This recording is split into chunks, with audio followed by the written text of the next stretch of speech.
Hoje é uma dificuldade grande no meio cristão em conhecer a Deus, em conhecer aquilo que Deus é. Há uma mistura no envolvimento maior no homem e na pessoa do homem. Isso tem trazido uma dificuldade em como vemos Deus. Isso é preocupante na igreja de hoje. A igreja de hoje ela precisa se concentrar em Deus e nas coisas de Deus. E uma forma clara que nós vemos nisso é a teologia bíblica. A teologia bíblica ela nos leva a pensar e ver Deus de acordo com o que a Bíblia fala. Aquilo que a Bíblia fala de que Deus é, Ele é. E muitas das vezes, hoje, o homem tem sido o centro, o homem tem sido o foco, porque esquecemos de consultar a Escritura, esquecemos de olhar aquilo que a Escritura fala que Deus é. A teologia sistemática. Teologia sistemática é um tipo de teologia onde os conhecimentos bíblicos eles são agrupados em categorias.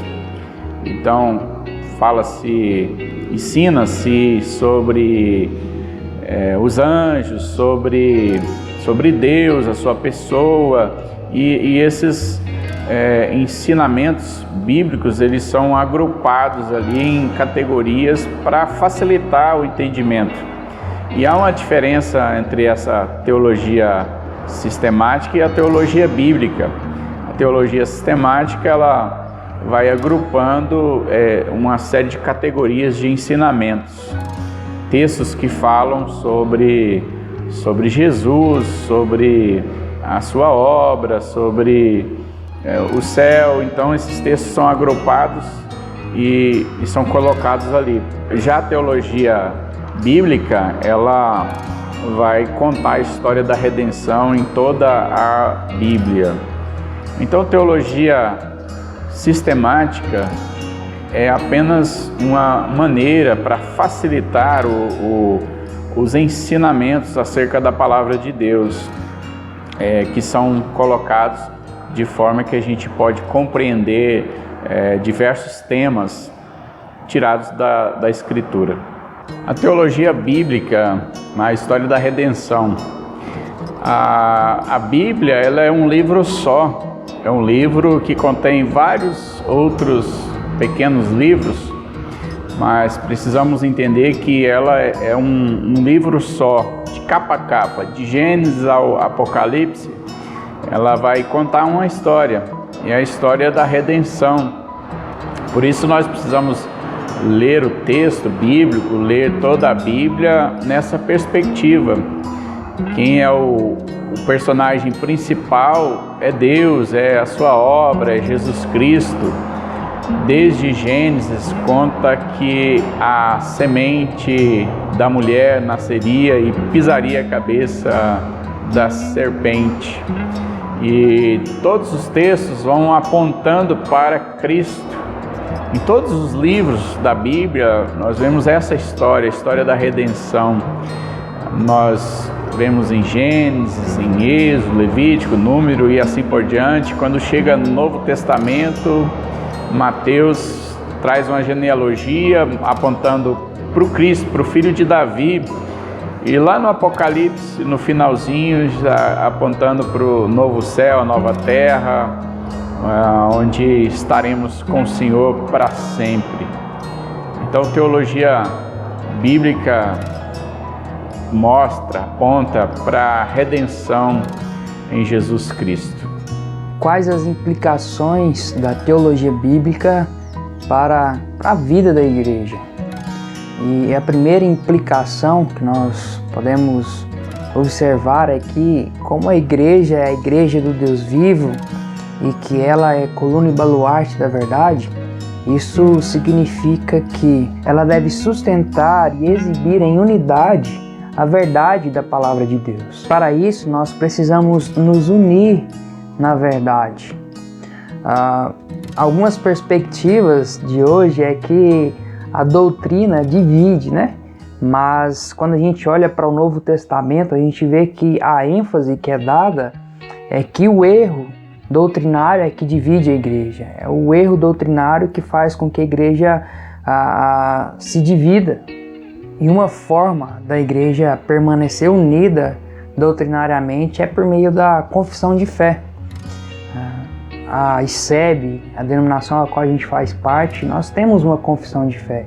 Essa confissão de fé nos norteia, ela nos direciona para as verdades da palavra de Deus e para que nós tenhamos uma unidade doutrinária, para que a gente possa caminhar unidos e juntos com a mesma fé, com a mesma doutrina, para que nós não sejamos pegos de surpresa ou por erros doutrinários durante a nossa caminhada como igreja, para que isso não possa ferir a nossa unidade, mas quando nós observamos com fidelidade essa confissão de fé, sabendo que essa confissão de fé ela é pautada na palavra de Deus, nós podemos caminhar tranquilos e seguros, sabendo que nós estamos sendo guiados e direcionados como igreja, juntos, unidos, a uma confissão de fé saudável e orientada pela palavra de Deus.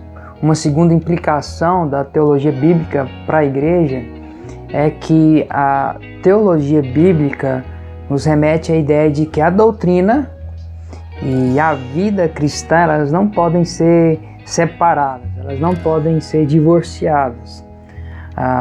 O conhecimento de Deus, o conhecimento da palavra de Deus deve nos levar a cada vez mais a uma vida de piedade, a uma vida de devoção, a uma vida de amor e de entrega ao Senhor.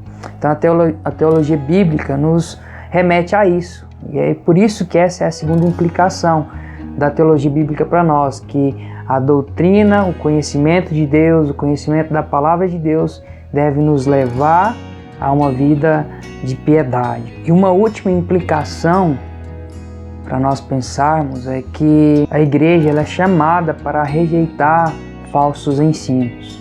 Todos da igreja, não apenas os líderes, os pastores, os presbíteros, mas todos os membros são chamados a rejeitar falsos ensinos ou falsos mestres. Todos somos chamados a rejeitar aqueles que vão além da doutrina de Cristo, aqueles que vão além da palavra de Deus com um ensino estranho. Então, todos os membros da igreja, todos os irmãos são responsáveis por manter um púlpito saudável na igreja, um púlpito onde a palavra de Deus é pregada, onde a palavra de Deus na sua completude ela é ensinada de forma fiel e onde Deus será glorificado, para que a dieta de pregação da igreja seja uma dieta saudável e assim a igreja se alimente de um alimento sólido, de um alimento fiel à palavra de Deus, de um alimento onde a igreja será edificada e ela irá crescer. Um púlpito saudável, ele só traz benefícios, ele gera vida. Um púlpito saudável, ele traz benefícios para a congregação, para a igreja, sabendo que é por meio da palavra exposta de forma fiel que nós somos edificados, alimentados, sustentados. Um púlpito saudável, ele é importante porque ele ajuda na questão da evangelização. Se o evangelho é pregado com fidelidade, a chance é muito grande de que pessoas se convertam e se arrependam, sabendo que o evangelho é o poder de Deus para a salvação de todo aquele que nele crê. E um púlpito saudável é muito importante para as próximas gerações, sabendo que as próximas gerações elas estarão sendo alimentadas pelo evangelho, o verdadeiro evangelho, pela palavra de Deus, por uma teologia bíblica saudável, onde a palavra de Deus ela é exposta de forma plena, de forma saudável, e onde a palavra de Deus ela é revelada à sua igreja de forma saudável. E essas são as implicações de uma teologia bíblica e a importância de uma teologia bíblica para uma igreja. Nós podemos verificar hoje uma dificuldade muito grande de alguns irmãos em ser teólogos bíblicos. Mas graças a Deus, a graça multifórmica de Deus, Ele levantou diversas pessoas no meio da igreja, com diversos dons, e muitos desses irmãos têm o dom de ensino. O que a igreja e pessoas que às vezes têm essa dificuldade de compreender devem fazer? Procurar esses irmãos, sentar com esses irmãos, estudar com esses irmãos e buscar biblicamente a forma real de Deus. E isso nós só podemos encontrar na Bíblia. A Bíblia, ela é o manual onde eu vou realmente entender Deus, onde eu vou entender essa teologia bíblica, onde eu não vou nem para a direita e nem para a esquerda. O meu centro de estudo vai ser a Bíblia. Aí eu, você, nós podemos ser cristãos verdadeiramente bíblicos.